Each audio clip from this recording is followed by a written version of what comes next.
The writing was on the wall yesterday. I went into the red, $10,000, before finishing the day up $40,000.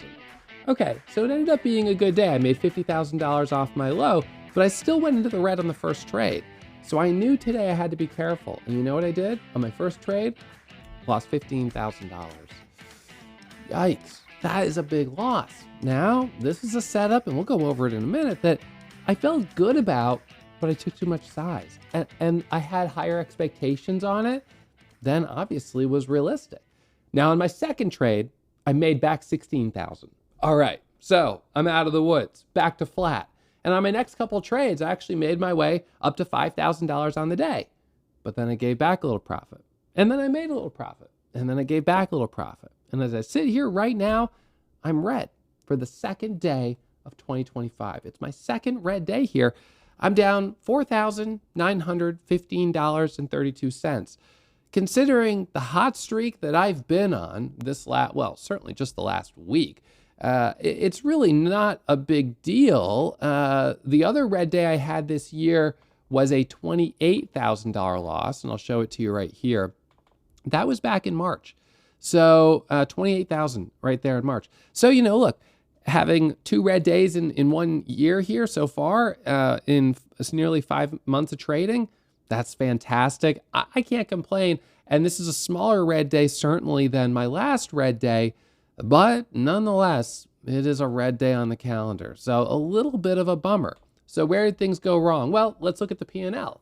First trade of the day, LIMN. LIMN is a recent IPO that squeezed up after hours yesterday from $7 to $40 a share, just about. It pulled back, popped up at 4 a.m., pulled back, popped up right here, and that's where I jumped in it. So let's look at the 1 minute chart so you can see the setup that I traded. So it popped up here. I didn't buy that. It pulled back. I got in, but I didn't buy the first candle to make a new high. It pulled back a little bit more than I thought was healthy. It dropped a little too much, below VWAP, in fact. But when it came back up here, I got in at 26 and was like, here we go. I bought 4,500 shares. It goes to 28, and I added. Because now I'm like, all right, if we break through this level right here, we're looking for a squeeze back up to where? The after hours high, back up towards $37, $40 a share. And a second later, well, not quite a second, it drops and I lost, of course, because I had now 6,000 shares and I ended up losing about $2 a share. So I lost $15,786 right there in a matter of, 2 minutes. So that was a little bit of a rough start. But right out of that, we had a stock hitting the scanner, and it was AIHS, Chinese stock that's lower priced. Now, it's currently at $1.36. This morning, look at this volatility. So it had popped up early and pulled back. As it squeezed up right here, I jumped in it and rode that momentum all the way from $1 to, it started down here at $1, all the way up to a high of $1.73 and made $16,000. So that was just a few minutes later. That was at 7:19. So I only was in the red for like 10 minutes before I was recovered and back to the green. So I was like, all right, well, that was a little bit of a roller coaster, maybe just kind of a little blip there. So LIMN, AIHS, and then the next trade was Mullen. Now, Mullen, I traded yesterday afternoon. So I ended up finishing the day yesterday. Where's my P&L? I finished the day yesterday at $40,000. I actually took a few more trades after I finished my recap. So finished at $40,000 yesterday. And that was thanks to Mullen. So a stock with a history of reverse splits that finally bounced and goes up from $5 up to $30 a share. So this morning, when it started to bounce right here, I jumped in it, but didn't really bounce that nicely. Popped up to 16, pulled back, popped up right here, and I got in as it broke that level right there, but it wasn't clean, made only $2,000 on it. And then I proceeded to trade Xena, ZJK, and SCNI. And on each of these stocks, I made money. And on each of them, I overtraded and gave back the profit that I made. And on each of them, I had much higher expectations of what I thought they were going to do than what they actually ended up doing.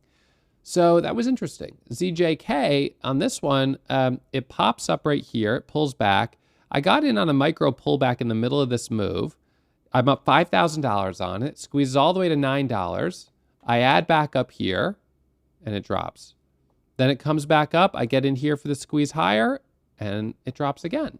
So I ended up actually going from green on it to red on ZJK. I really thought this had the potential to break through the pre-market high as it curled up there, and then it failed. On Xena, I jumped in this a couple times and made money initially, and then gave it back. Sized up here for the squeeze up to 550 and 6. It didn't pull away. It rolled over. And I kind of got myself to a point where I was like, I'm feeling frustrated. And SCNI, I was up $5,000 on this one as well. And I gave back the profit. So today could have been a much better day if I had stopped trading some of these sooner. However, if you look back at some of my big green days in the last week, stopping sooner would have meant less profit. So today's the first day in several weeks where we've seen, where my sort of expectations of what things will do has been sort of very disconnected from what's actually happened. And I'm not sure why. Again, I kind of had the same feeling yesterday with BAOS on that first trade that I lost on. I wasn't really sure why that didn't work very well. Again, today you can see I traded 2, 4, 6 different stocks, so a little bit of dispersed attention. Maybe, I don't know. I'm not really sure, but definitely a little bit of a shift here just in these last 2 days. And so that's definitely something to pay attention to. I had planned today to go easy, and then on my first trade, took a $15,000 loss. I mean, that's really not great. That's going to hurt my profit loss ratio. I guess made it right back, but still, today was definitely tricky. So, as I sit here right now, I just feel like, well, let's get out while the going's good. I don't want to overstay my welcome. I don't want to make things worse. So, it's a red day, but it's very tolerable. I'm certainly not losing more than I can make on a nice green day. And if we look at a lot of these stocks, one of the problems was lack of catalyst, which in a hot market, it can be okay. There was no news on LIMN. It was just a technical catalyst. Really, same with Mullen. These are just technical catalysts. So, that, like I said, that works in a hot market. But when it starts to cool off a little bit, you kind of do have to get back to what's actually the reason for this to move higher. Is there news? And if there's not news, you got to be careful. Now, you'll notice that earlier in the week and even last week, we had stocks with no news that went up 300, 400%. Why? Because shorts were hitting them. They were shorting them. They were like, this has no news. It has no business being up. And then all of a sudden it goes higher and they were forced to cover. Well, this week it seems like, or just these past 2 days, some of these stocks with no news have not had the same level of strength. So we may come back to seeing no news stocks failing, and so we stop trading them. And then all of a sudden you get one that just for whatever reason keeps going higher and shorts get squeezed. And then that begins the next cycle of momentum. So, time will tell. But as we're coming to the end of the week here, today, definitely a tough morning. And, tomorrow may not be a lot better because it's a Friday going into the weekend. And usually on Fridays, that's not the day we see companies put out fantastic headlines. Plus, overall sentiment as of, yesterday and today, it's a little bit softer. So definitely have to kind of pull back on share size, just slow down a little bit. And that was probably a factor today. If I trade with small size, it would have been easier to jump in and out of some of these. But with bigger size, I got more slippage. So then, what ended up being, could have maybe been a break-even trade or a small winner ends up being a loser. So that all is sort of, things I'm factoring in. But big picture here, I have no reason to complain. Life is good. And a $5,000 red day giving back a little profit off the top. I mean, I have no problem giving back $5,000 off the top. The difference yesterday between finishing at $35,000 or $40,000 is nothing. And yet the difference today between finishing at 0 and negative $5,000 feels big. But that's an illusion. That's not real. That's a trick that our mind plays on us to try to suck us back in to keep trading, to make back the money you've lost. Well, have I really lost any money considering at the on the sort of grand scheme of things, how much I'm up on the week? It's only when you're super, super zoomed in that, being down 5,000 versus coming in today at quote 0 feels bad. But when you think, oh, I'm coming into today already with a profit from the whole week, that's a better way to look at it. So if you're in a similar position, take a step back, gain perspective. And certainly if you're consistently losing, then you should switch to the simulator until you can build consistency. But for those that are doing quite well, but have a red day here and there, try not to let it get you too bent out of shape. So, it is what it is. Easy come, easy go. Today I got on the wrong side of a couple trades. I didn't see the level of momentum that I was hoping for, sized up, didn't work, and so got stopped out. All right, well, that's it. Live to trade another day. And, I never want to lose more than I can make in one good day.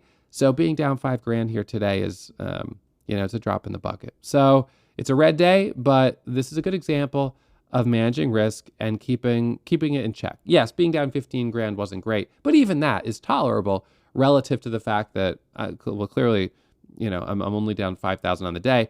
And if you've been watching me over the last several weeks, you know how quickly I can, make 15,000. So anyway, so that's where I sit here today. But definitely a good reminder for you guys to take it slow, manage your risk, and practice in the simulator until you've built up that track record of consistency. Now, if you want to check out a couple of other episodes I've recently uploaded here on YouTube, I'm going to put links to them there and there. These have been really popular. I think you guys will enjoy them. So check them out, and I'll see you guys back at it first thing tomorrow morning.